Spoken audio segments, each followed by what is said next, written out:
आज की कहानी का शीर्षक है नक्शा। गांव के किनारे एक छोटा सा घर था। उस घर में 12 साल का लड़का अर्जुन अपने दादाजी के साथ रहता था। अर्जुन बहुत जिज्ञासु था। उसे नई नई चीजें जानने और पुरानी वस्तुओं को देखने का बड़ा शौक था। गांव के लोग कहते थे कि अर्जुन हर चीज में रहस्य ढूंढ लेता है। अर्जुन के दादाजी पुराने जमाने में स्कूल के अध्यापक थे। उनके पास बहुत सारी किताबें, पुराने सिक्के, लकड़ी के खिलौने और कई अनोखी चीजें थीं। घर के एक कमरे में एक बड़ी सी लकड़ी की अलमारी थी, जिसे दादाजी हमेशा बंद रखते थे। एक दिन बारिश हो रही थी, तेज हवा चल रही थी। अर्जुन घर में बैठा बैठा ऊब गया था। उसने दादाजी से कहा, दादाजी, आज बहुत बोरियत हो रही है, कुछ मजेदार बताए ना। दादाजी मुस्कुराए और बोले, अगर तुम्हें सच में मजेदार चीज देखनी है तो उस अलमारी की सफाई कर दो। अर्जुन खुशी से उछल पड़ा। वह तुरंत कपड़ा लेकर अलमारी साफ करने लगा।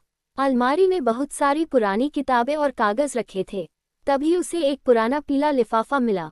उस पर धूल जमी हुई थी। अर्जुन ने उत्सुकता से पूछा, दादाजी, इसमें क्या है? दादाजी कुछ देर चुप रहे, फिर बोले, उसे खोलकर देख लो। अर्जुन ने धीरे धीरे लिफाफा खोला। अंदर एक पुराना नक्शा था। नक्शे पर लाल रंग से कुछ निशान बने थे। नीचे छोटे अक्षरों में लिखा था, पुराने बरगद के पीछे छिपा रहस्य। अर्जुन की आंखें चमक उठी। दादाजी, ये तो खजाने का नक्शा लगता है। दादाजी हंस पड़े। हो सकता है यह नक्शा मुझे मेरे पिता ने दिया था, लेकिन मैं कभी उसे ढूंढने नहीं गया।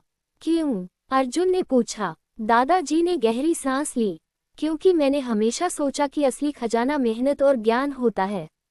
लेकिन अर्जुन का मन अब उस नक्शे में अटक गया था। उसने तय कर लिया कि वह इस रहस्य को जरूर सुलझाएगा।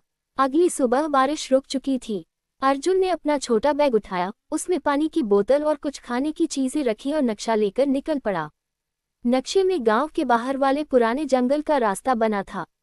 उस जंगल में बहुत कम लोग जाते थे। गांव के लोग कहते थे कि वहां रात को अजीब आवाजें आती हैं। अर्जुन थोड़ा डरा हुआ था, लेकिन उत्साह उससे बड़ा था।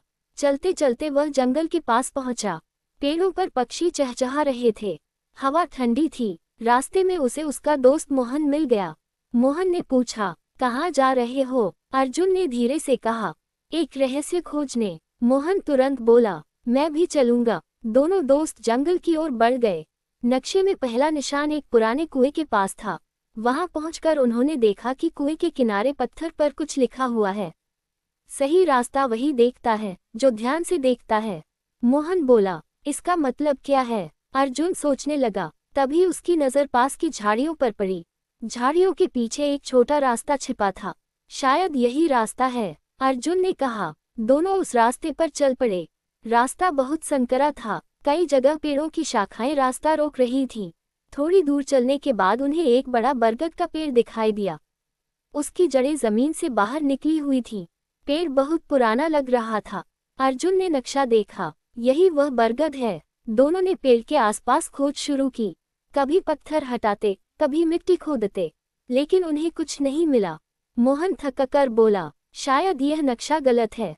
तभी अर्जुन की नज़र पेड़ की जड़ों के बीच एक लोहे के डिब्बे पर पड़ी। उसने उत्साह से कहा, देखो, यहाँ कुछ है। दोनों ने मिलकर डिब्बा बाहर निकाला। डिब्बा पुराना था और उस पर जंग लगी हुई थी। अर्जुन ने धीरे धीरे उसे खोला, लेकिन अंदर सोना या हीरे नहीं थे। अंदर केवल कुछ पुरानी किताबें, एक डायरी और एक चिट्ठी थी। मोहन निराश होकर बोला, अरे, इसमें तो खजाना ही नहीं है।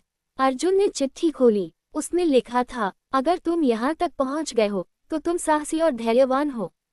यही सबसे बड़ा खजाना है। इन किताबों में ज्ञान छिपा है। जो व्यक्ति सीखना कभी नहीं छोड़ता, वही सच में अमीर बनता है। नीचे अर्जुन के परदादाजी का नाम लिखा था। अर्जुन कुछ देर चुप रहा, फिर उसने मुस्कुराकर कहा, दादाजी सही कहते थे, असली खजाना ज्ञान ही होता है। मोहन ने डायरी उठाई। उसमें गांव के पुराने इतिहास, पेड़ों की जानकारी और कई रोचक बातें लिखी थी। दोनों किताबें लेकर घर लौट आए। दादाजी दरवाजे पर ही खड़े थे, जैसे उन्हें सब पता हो। उन्होंने पूछा, तो मिल गया खजाना? अर्जुन मुस्कुराया, हाँ दादाजी, और बहुत कीमती है। उस दिन के बाद अर्जुन रोज उन किताबों को पढ़ने लगा। उसने गांव के बच्चों को भी नई नई बातें बतानी शुरू कर दी। धीरे धीरे अर्जुन गांव का सबसे होशियार लड़का बन गया। लोग उससे सलाह लेने आने लगे। एक दिन स्कूल में अध्यापक ने पूछा, बच्चों, सबसे बड़ा खजाना क्या होता है? कई बच्चों ने जवाब दिया, सोना, हीरे, पैसा। लेकिन अर्जुन खड़ा हुआ और बोला, सबसे बड़ा खजाना ज्ञान और साहस होता है। अध्यापक मुस्कुराए, बहुत सही जवाब। समय बीतता गया। अर्जुन बड़ा होकर शिक्षक बना। उसने अपने गांव में एक छोटी लाइब्रेरी खोली, जहां हर बच्चा मुफ्त में किताबें पढ़ सकता था। लाइब्रेरी के दरवाजे पर उसने एक पंक्ति लिखवाई, असली खजाना वह है जो इंसान के मन को रोशन कर दे। गांव के बच्चे रोज वहां आते, किताबें पढ़ते और नई बातें सीखते। एक शाम अर्जुन उसी पुराने बरगद के पेड़ के पास गया। हवा धीरे धीरे चल रही थी। पेड़ की पत्तियां सरसराहट कर रही थीं। अर्जुन मुस्कुराया और मन ही मन बोला, धन्यवाद दादाजी, आपने मुझे सबसे बड़ा खजाना दे दिया। उस दिन उसे समझ आ गया कि जीवन में सबसे कीमती चीज पैसा नहीं, बल्कि सीखने की इच्छा होती है। और यही इच्छा इंसान को सच में महान बनाती है।